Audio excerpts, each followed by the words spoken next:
requirements on us that we do not commingle any airport revenues with general funds and expenditures outside of airport purposes. There's concern out in the public about what the status is of the airport, whether it's making money, whether it isn't making money, what's going on with it. I understand that Mark and others have a handle on it, but it'd be pretty hard in the interest of transparency for any public to come in and see where the airport stands. And so I've asked that Mark consolidate those funds. I know when this was first mentioned, it was suggested for July, but we just opened the budget and moved items around tonight. It's not like it's not been done twice since I've been watching the council meetings. It could be done by line item. The idea of it being a enterprise fund was one that Mark raised when we had our airport meeting with him, and Jeff and I did, as a suggested way to put it in an enterprise fund. Mark shared with me that creates some problems with depreciation that enterprise funds requires. I don't care that it be an enterprise fund. Mark did say he was going to get with Jeff and discuss it. I don't know if that happened, but I just want to see, in the interest of transparency, and can't see any argument against the idea of having it so the public can see. If we ever spend money that we're not supposed to, it ain't going to happen if revenues and expenses come in and out of an airport fund. Whatever Mark chooses to call it doesn't matter to me. I'd like to see it all in one place. And that's the purpose. Doesn't need a motion, it's here for a matter of discussion. But I'd like Mark to put it together as to how he proposes to do that so that we can pass it in the next city meeting. The only big issue with depreciation is the fact that sorry, that's right. I'm sorry. I'm old and I went snorkeling by mistake in Mexico, so I have water here. At any rate, the assets that are related to the airport include total costs, including the money that the FAA and the state have put in. So if we included depreciation in there, it would be a very large number. And in my estimation, that would distort how the airport is really doing. We have to do that with an enterprise fund, but I suppose we could have just a separate fund and it would end up showing up like this particular thing here without the additional depreciation. Well, and I don't understand all the intricacies of the depreciation part, but just as an example, if we just redid a runway, the useful life of that runway is 20 years, then we don't worry about FAA reimbursements. If it's 10 years, we've got to worry about, if we don't go to C2, what we do about it and what it might cost us. So there's assets out there that I don't care how the enterprise fund, if we even do that, but I'd like to see if we've got snowplow equipment, everything else that's wearing out, what's the anticipated need down the road? I want to see the income and the expenses, whatever their source, if it's FAA or whatever. I'd like to be able to separate it and say, look, the airport's carrying itself. Or, in fact, it isn't, because we just put $70,000 in to purchase Maverick. Well, you take this particular financial here that has over $3 million from federal and state grants for improvements on the airport. If that's spread over 30 years, that's $300,000 just for that. And then you add on all of the other improvements that have been made with grant monies. I mean, the depreciation alone could add up to an awful lot of money. And makes it show a loss then? It would show a huge loss every year, no matter what we do. Well, I have no intention, the intent I have is to portray accurately to the public, right, in a readily visible manner, the city's put in and taken out, but, you know. Yeah, as far as it being called an enterprise fund, we would have to include all of that So depreciation. then let's not call it that. We would have to call it something else and keep the depreciation from, that is accrued because of those grants and everything out of it. And I think you have a fairly good picture of what the actual income expenses are. I think here there's some depreciation of the 1,000, and I think that's on equipment and stuff. Well, what it actually relates to is the infrastructure that the city put in associated with the hangars that were sold.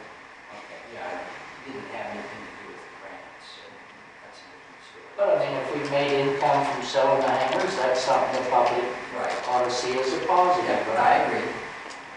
So that's my purpose and intent, frankly, is just be transparent. I heard a whole lot of discussion right around this road last night along with Heidi about why the public's just stupid and don't understand and we need to see to and it's nothing but good. And if we don't, we won't have funding from FAA in the future and everything else. And are we prepared to carry a B2 on our own? Well, that's a question I've had some of the public. I've thrown that back and I've had public say, yes, let's carry it. But I think even if it comes to telling them what that means, we need to be able to tell them what it means, you know. We certainly, I think on the short term, we could do it. In the long term, when there's major repairs that cause millions, and that's why I guess the city can't do. in some other way, the little side fund, I'd like to see over a 20-year period, which is our commitment to FA for the money that we're going to get from Maverick. Mark the date that we get reimbursed from Maverick. From there, we got 20 years. If we choose to keep it a B2, which most of you around this table committed to do, then we get $150,000 a year for maintenance, and we avoid the cost, whatever it may be, 10 million, 15, 20, 30, for an enlarged safety upgrade, expanded, whatever key word we use. Some opposed to some of those, but we avoid that cost. So if we throw in the 150, we throw in the avoidance of our share of a major change and a condemnation of 5 homes or whatever is required. I want to be prudent about it. Can we handle it?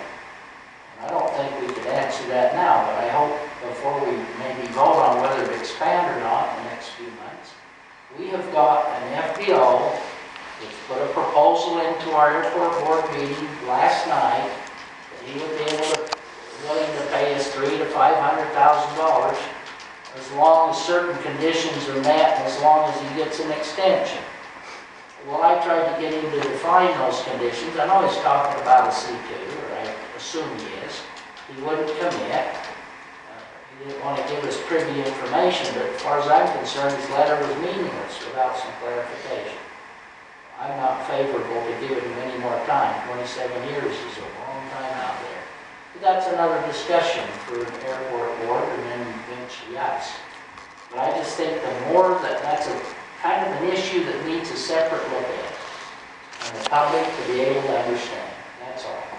See, my concern about the whole depreciation idea isn't one of the purposes of the depreciation is to be putting money aside for the future so that when those costs are incurred, that the infrastructure can be replaced and maintained and upgraded. And so even though we may not need it in the type of fund you're talking about, I think we need to track it and plan for it so that if the airport is not changed to the C2, that the money is still there. It's already set aside. It's going to take care of the needs of the airport in the future.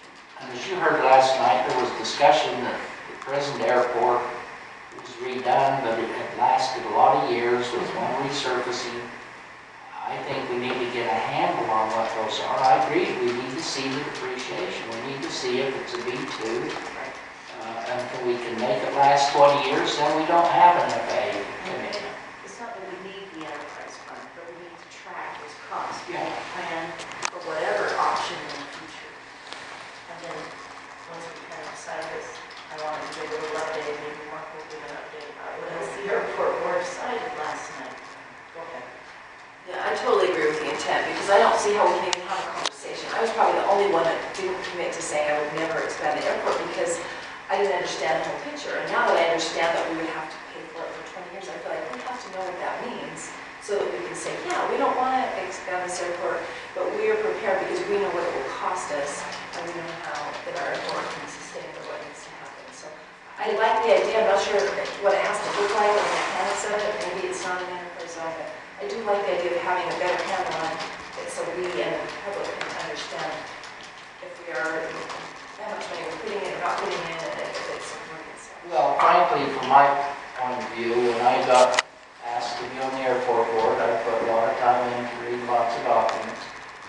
I am absolutely shell-shocked at what strings and requirements, and every time Mark tries to make a decision as to whether we can make a hangar reversionary or non-reversionary, or whether we can hire or fire, or whether we can do this, that, or the other, every single decision, almost, that I've heard put to Mark is that I need to check in with them.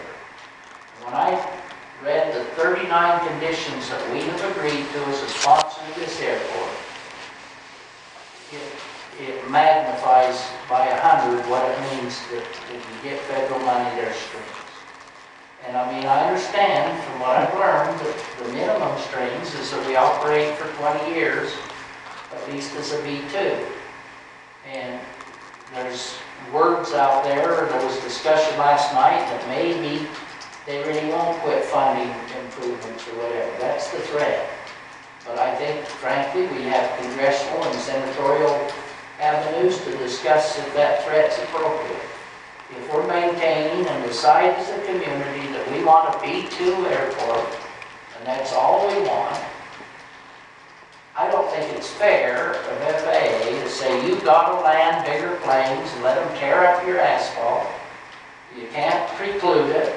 And because they're landing, we think you need a bigger airport, a C2, because planes that shouldn't land there are landing there. And so now you need to do it or we'll quit funding it. Maybe there's others that need to weigh in with FAA. And I know some avenues to get some of that done. I worked in that arena for 9 years. But I don't think we need to look.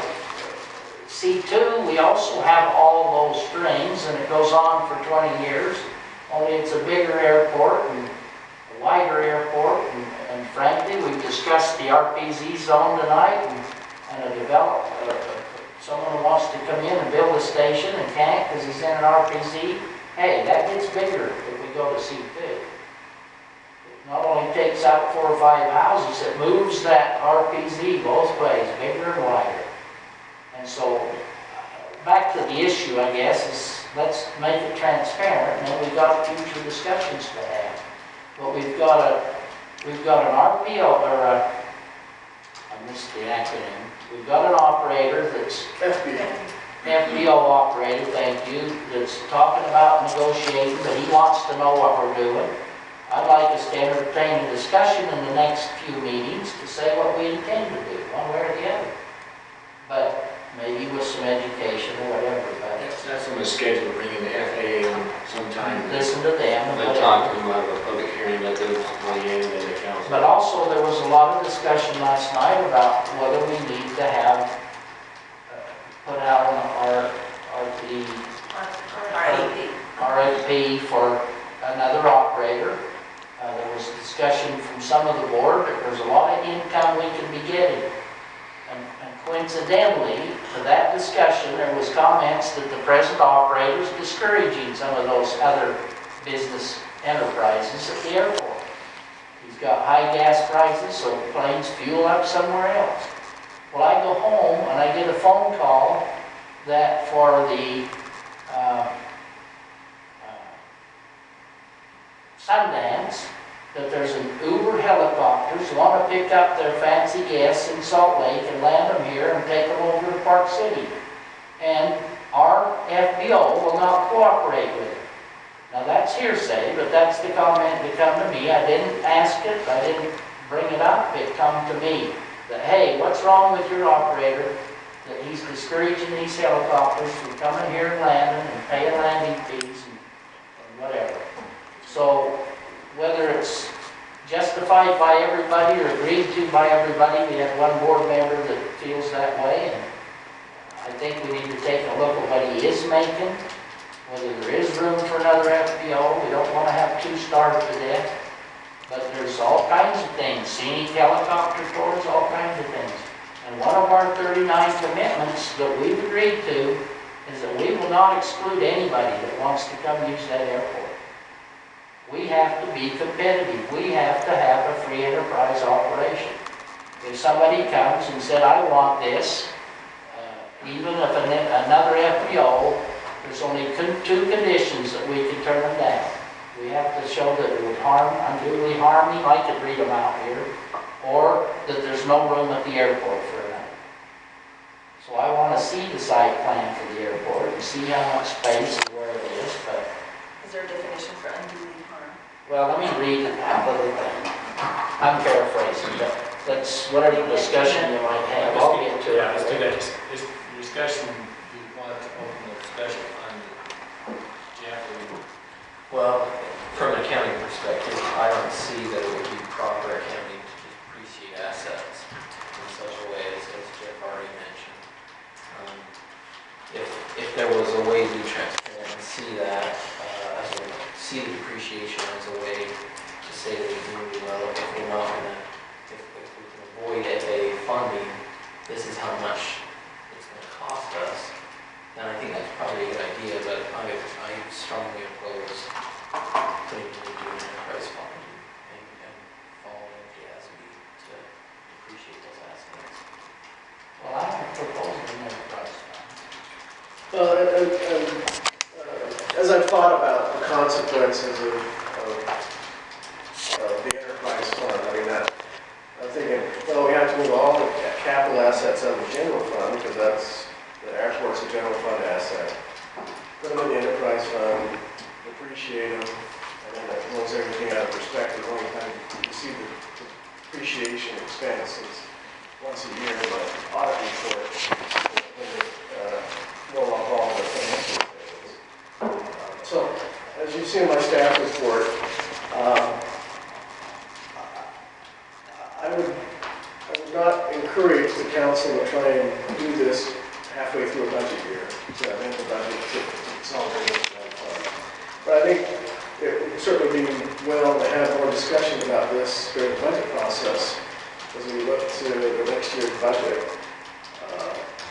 And staff's happy to provide something like this, which is a consolidation of all the airport-related revenues and expenses for council purview on a monthly or quarterly basis, whatever.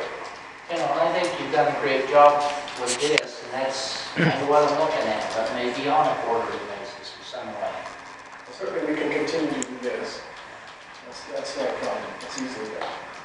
Like one more thing added to this, and it wouldn't be included in the totals, but it's the idea of tracking maybe for the last 5 years. Maybe that's not a good example because of the Great Recession, but I'd love to see the property tax that the city is also getting from the airport.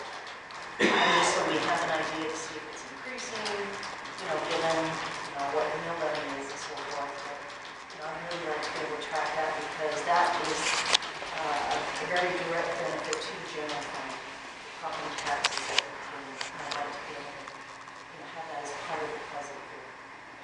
We can gather that data. If I could address Katie's question at this point, on our assurances that we give whenever we take money, item number 23, exclusive rights, the first part of it deals with the FBO, and it says it will not permit no exclusive right for use of the airport property by any person providing or intending to provide aeronautical services to the public. For purposes of this paragraph, the providing of services at an airport by a single fixed-base operator shall not be construed as exclusive if both of these conditions are met. One, he has to show that to put in a second FBO would be unreasonably costly, burdensome, and impractical for more than one fixed-base operator, and if allowing more than one fixed-base operator to provide such services would require the reduction of space leased pursuant to an existing agreement between such single-based operator.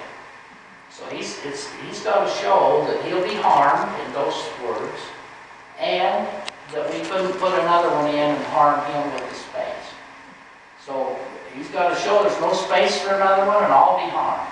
The burden is on him, it's not It's our on him. board to sit around He and has go, oh, I to don't show know, that. that would be a good idea. Otherwise, we shall grant no exclusive right. Now let me go and read the other things. It further agrees, we further agree that we will not either directly or indirectly grant or permit any person, firm, or corporation the exclusive right at the airport to conduct any aeronautical activities, including but not limited to charter flights, pilot training, aircraft rental, sightseeing, aerial photography, crop dusting, aerial advertising and surveying, air carrier operations, aircraft sales and services, sale of aviation petroleum products, whether or not conducted in conjunction with other aeronautical activity, repair and maintenance of aircraft, sale of aircraft parts, and any other activities which, because of their direct relationship to the operation of aircraft, can be regarded as an aeronautical activity. And that it will terminate any exclusive right that presently exists. Now those are a lot of activities that we can't exclude, but we almost are, because they're not. That may include an Uber helicopter landing. If our FBO is, we're the sponsors, not him. But if we allow him, by his attitude, nature, whatever he's suggesting to some public that comes, that he's implying any exclusivity from any of those activities, we as the sponsor can't do that. It's a free enterprise airport. All comers, let them decide if they can compete. Let them decide if they can operate against another one. That's free enterprise. And it's in our agreements to do. So. The discussion on the proposal, would you like to continue? Councilman Crittenden's proposal? So are you saying, Ron, that you want a quarterly report like this, and then if we could just add in a separate item, maybe yearly, of the property taxes? Is that what you're... Well, I think the property tax is certainly an asset that the public ought to recognize that we get from the airport, that hangars. But it would be done quarterly, that's what I'm saying. Probably not, except I don't know how hard it is to throw that in quarterly. Well, I just have to go seek out the information from the county. I don't have angst about that if it's in the yearly, but I want the public to walk in and see a report that says, here's what the airport's doing. And maybe to say anticipated sales tax at year end of this amount could be in every quarter's report. The enterprise fund thing is not my idea. I think there needs to be a depreciation shown somewhere. How soon is that runway likely to need replaced? How soon, what kind of equipment do we have to clear the snow, and what useful life is there? And things like that. Now, it was mentioned in the meeting last night that occasionally the airport can't handle the snow, so Public Works covers it. And Mark Burry explained very well that is accounted for, and Tozier does a great job about that. But where does that show up coming in as income when they go plow that field? That's revenue, or that's an expense that ought to show up on the airport. Probably does, but maybe not where it's that easy to see those kind of things. And that's all I'm asking. And maybe in July we could look at something different based on how useful it seemed and what Mark might want to Like I said, we consider. can explore it, I think, more during the few coming months as we get into the budget. See if there's a hybrid that kind of meets our needs. And frankly, Mayor, I don't know that this needs to go from work meeting to the next city council. It's not, we're just asking staff to do this, really. If there's agreement that we do it, or we can have it on the next meeting. Now, whatever you think there, but it's not a resolution, it's not a... Well, the staff's happy to provide something like this. That's satisfied with I want to look at it, it looks good. that maybe that will accept what we have. 2 quarters till July 1. As we look at the July 1, maybe we'll want a little more or less or something a little different. I'm fine with this. And I think if we do this spreadsheet, if we include it on the website, so the public can look at it. See the comparison. Right, because this is a hot button issue. Right, the airport board was so strongly about upgrading or expanding. So do most of the owners. I haven't seen one of them. The pressure last night was incredible against this new guy. Well, I need to learn why we need to do this. in any case, we need a lot more information because we have heard other things through the grapevine that if push comes to shove and we decide to immediately vote on something, for the upgrade or not, there could very likely be a petition put forth to put it on the ballot. And that's fine too. It's perfectly fine. They think you're going to do better on the ballot. Well, the point is that we need to have information so people can make a wise choice, one way or the other. Because it really is the people's airport, but they need to see what kind of benefit we're giving, at least into the general fund through property taxes, as well as what it will cost, as well as what it could cost in the future if it stays the way it is. Does the airport board do they talk about specific benefits or their thinking behind why it's so important to expand? Is it a safety thing? Like, what is their thinking? They are saying now that it's all about safety. They're saying that now. And rather the hangar owners, they want the safety too, but it obviously would be a benefit perhaps to their investments as well as to the other businesses. And it weighs into the question whether to go with reversionary or non-reversionary. It weighs into the question of another FBO. Yes, they're saying it's safety. I've met with a firm that's actually got cameras at the airport checking landings. And I wanted to ask last night, Nadeem, if he has any idea. And I wonder if we collected on every plane we should. I don't know. Nobody's auditing that. But there is a firm that's been filming it for a few months. And yes, we're at about 500 landings of a C2 type aircraft. But I'll say the same thing I kind of did about the Maverick. If they let them keep landing, the safety issue is their problem, not ours. Did you say 500 landings of C2 airplanes? I thought it was just total. Over C2. I thought they were, when I met with them, it was closer to 750. It's over 500. For last calendar year. The FAA threshold. Yeah, it's over the threshold. So they want to see it. Just for C2? Yeah. Wow. Well, But then why can't we stop them from landing FAA if that's a problem? We don't want to be a Pilot's discretion. I understand, so. but I think the FAA it's like the national highway system. They're saying, okay, we have this much money, we got to keep this system going. I can see, as a taxpayer, I don't want the FAA giving money to all these little cities for their exclusive airport. So I can see why they do that. I just don't know if there's anything we can do about it, and if we are liable if we don't go along. If there's any liability at all, if we decide not to upgrade, and we have an accident that wouldn't have happened. Is there any liability? And that's the question I would like to know from an attorney that specializes in this. Well, when Heidi presented her comments about the petition last night, at least one or two of the board, almost angrily, says, well, it's a lot of rumor mongering and blah, blah, blah, blah, blah, and if it goes to a petition, then the public ought to be informed.